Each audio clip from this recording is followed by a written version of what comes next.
Hello guys, हर हर Mahadev channel में आपका स्वागत है। यदि हमारे चैनल पर आप नए हैं तो लाइक और सब्सक्राइब ज़रूर करें। तो आज का हमारा टॉपिक है राष्ट्रीय पाठ्यचर्या की रूपरेखा 2005, जिसे इंग्लिश में कहते हैं national curriculum framework 2005। National curriculum framework 2005 is the fourth national curriculum framework published in 2005 by the National Council of Educational Research and Training in India। तो इसका मतलब है कि जो national curriculum framework 2005 is the fourth national curriculum framework. मतलब कहने का है कि जो राष्ट्रीय पाठ्यचर्या की रूपरेखा वो चौथा नेशनल करिकुलम फ्रेमवर्क है, जिसे नेशनल काउंसिल द्वारा 2005 में भारत में प्रकाशित किया गया था। NCF 2005 पाठ्यक्रम के लिए एक दिशा निर्देश के रूप में कार्य करता है। भारत में स्कूलों के लिए पाठ्य पुस्तकों और शिक्षण पद्धतियों NCF 2005 को 22 भाषाओं में अनुवादित किया गया है और 17 राज्यों में पाठ्यक्रम प्रभावित किया गया था। NCERT ने सभी राज्यों को अपनी स्थानीय भाषा में NCF को बढ़ावा देने के लिए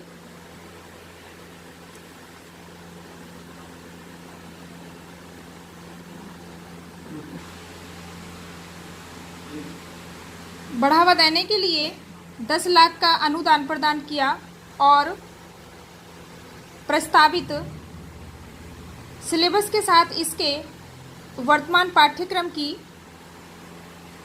तुलना करने के लिए, ताकि भविष्य में सुधार के लिए एक योजना बनाई जा सके। इस अभ्यास को शैक्षिक अनुसंधान और प्रशिक्षण और जिला शिक्षा संस्थानों और प्रशिक्षण के लिए राज्य परिषदों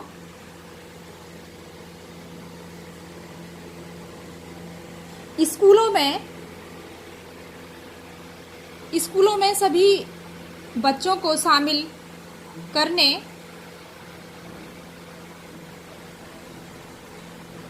और बनाए रखने का महत्व है।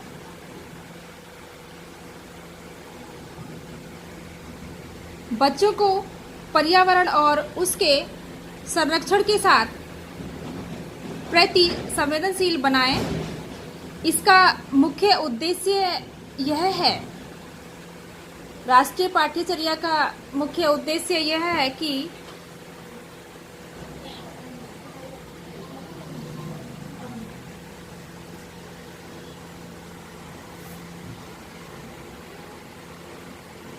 NCF 2005 का मुख्य उद्देश्य जीवन एवं ज्ञान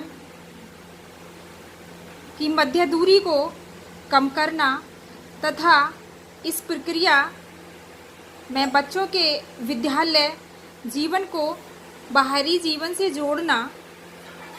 NCF 2005 को प्राथमिक शिक्षा में लागू किया गया था। इस अधिगम प्रक्रिया के माध्यम से विद्यार्थियों को रटने की प्रणाली को पूर्णतः खत्म कर किया गया था। इसका मुख्य उद्देश्य यह है कि बच्चों को जो रटने की प्रणाली है उसको पूर्णतः खत्म किया गया।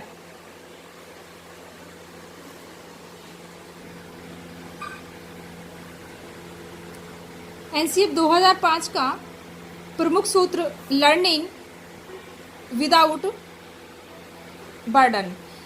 इसका मतलब यह है कि बिना बोझ के सीखना और पढ़ना। 1993 में बच्चा बिना किसी बोझ के सीखेगा, क्योंकि किताबी ज्ञान पर ज़्यादा बल नहीं दिया गया है। एनसीएफ 2005 में एनसीएफ 2005 का मानना है कि बच्चे को बाहरी ज्ञान से जोड़ना, जैसे कि बड़ी किताबें बच्चे के ऊपर लाद दी गई हैं, उन सब से बच्चे को मुक्त कराना चाहता है। इसकी शुरुआत एनसीएफ की शुरुआत मतलब प्रारंभ रविंद्रनाथ टैगोर के एक निबंध से हुआ था, जिसका नाम है सभ्यता और प्रगति, और यह मानव संसाधन विकास मंत्रालय MHRD प्रो यशपाल की अध्यक्षता में एनसीएफ 2005 तैयार किया। इसका और एक उद्देश्य है परीक्षाओं को कक्षा गतिविधियों से जोड़ना और अधिक लचीला बनाना, पढ़ाई की रटन प्रणाली को पूर्णतः खत्म करना। एनसीएफ 2005 के प्रमुख सुझाव: शिक्षण सूत्रों का अधिकतम प्रयोग हो, जैसे ज्ञात से अज्ञात की ओर, मूर्त से अमूर्त की ओर। अधिक से अधिक सूत्र का प्रयोग करना। मोटी मोटी किताबें बच्चों को न दी जाएं। बच्चों के माता पिता को एक संदेश दिया जाए कि छोटी उम्र में बच्चों को निपुण बनाना गलत है। बच्चों को बाहरी वातावरण से जोड़ना ज़्यादा उचित है। खेल सहयोग की भावना पैदा करना चाहिए। बच्चे में कोई प्रतियोगिता नहीं, जैसे रिकॉर्ड बनाना या रिकॉर्ड तोड़ना। बच्चों को मातृभाषा में शिक्षण कार्य किया जाना चाहिए। पुस्तकालय में बच्चों को पुस्तक पढ़ने का अधिकार दिया जाना चाहिए।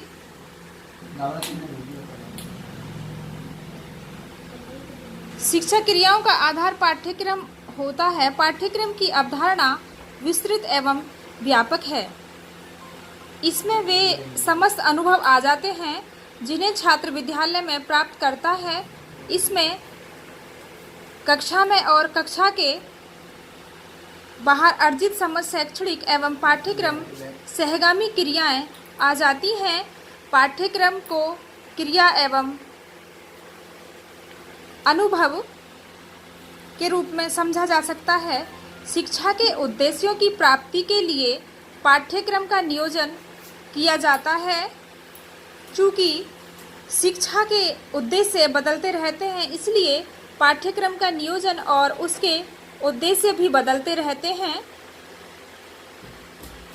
और इसके अनुरूप ही पाठ्यक्रम में भी परिवर्तन हुए हैं। स्वतंत्र भारत में भी राजनीतिक, सामाजिक, आर्थिक, सांस्कृतिक और परिस्थितियों के अनुरूप शिक्षा के उद्देश्य निर्धारित किए गए हैं। अतः इन्हीं उद्देश्यों को प्राप्त करने के लिए पाठ्यक्रम का नियोजन करने का प्रयास शिक्षाविदों और सरकार के द्वारा किया गया।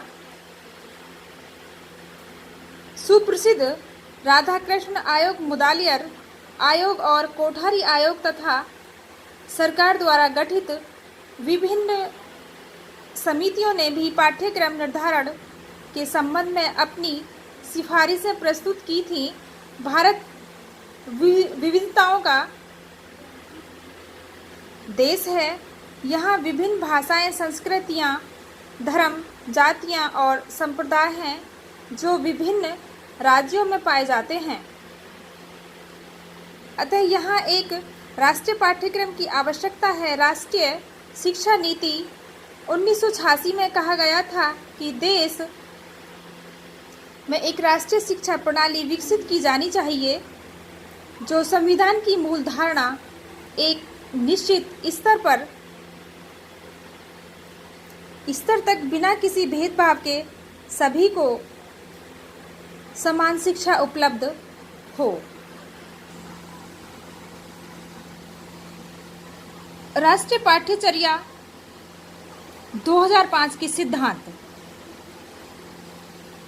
इसके निम्नलिखित सिद्धांत हैं, जैसे कि नंबर 1 संतुलित विकास का सिद्धांत, संस्कृति संरक्षण का सिद्धांत, समायोजन का सिद्धांत, एकता का सिद्धांत, रुचि का सिद्धांत, नैतिकता का सिद्धांत, मानवता का सिद्धांत, उपयोगिता का सिद्धांत, आदर्शवादिता का सिद्धांत। राष्ट्रीय पाठ्यचर्या 2005 के उद्देश्य है। इसके उद्देश्य निम्नलिखित हैं। मैं पहले भी बता चुकी हूँ, मैं दोबारा से रिकॉल करा रही हूँ। जैसे राष्ट्रीय विकास करना, छात्रों में मानवीय मूल्यों का विकास करना, छात्रों में राष्ट्रीय एकता की भावना का विकास करना, छात्रों में अंतर्राष्ट्रीय सद्भावना का विकास करना, छात्रों में सामाजिक एकता की भावना का विकास करना, छात्रों में अध्ययन के प्रति रुचि जागृत करना, छात्रों का सर्वांगीण विकास करना, संस्कृति का संरक्षण एवं संवर्धन करना, भाषाई समस्या का समाधान करना, शिक्षण साधनों में समन्वय स्थापित करना, शिक्षण प्रक्रिया को प्रभावशाली बनाना, शिक्षकों में आत्मविश्वास उत्पन्न करना, अभिभावकों की आकांक्षाओं की पूर्ति करना, व्यक्ति, समाज और राष्ट्र की आवश्यकताओं को पूर्ण करना, ज्ञान निर्माण में छात्रों की सहभागिता और रचनात्मकता को बढ़ावा देना, छात्रों को प्रयोगात्मक माध्यमों द्वारा सक्रिय शिक्षण के अवसर प्रदान करना। तो आज का हमारा टॉपिक यहीं समाप्त होता है। यदि आपको हमारी वीडियो पसंद आई हो तो लाइक और सब्सक्राइब ज़रूर करें। नेक्स्ट टॉपिक नेक्स्ट वीडियो में शुरू करेंगे। थैंक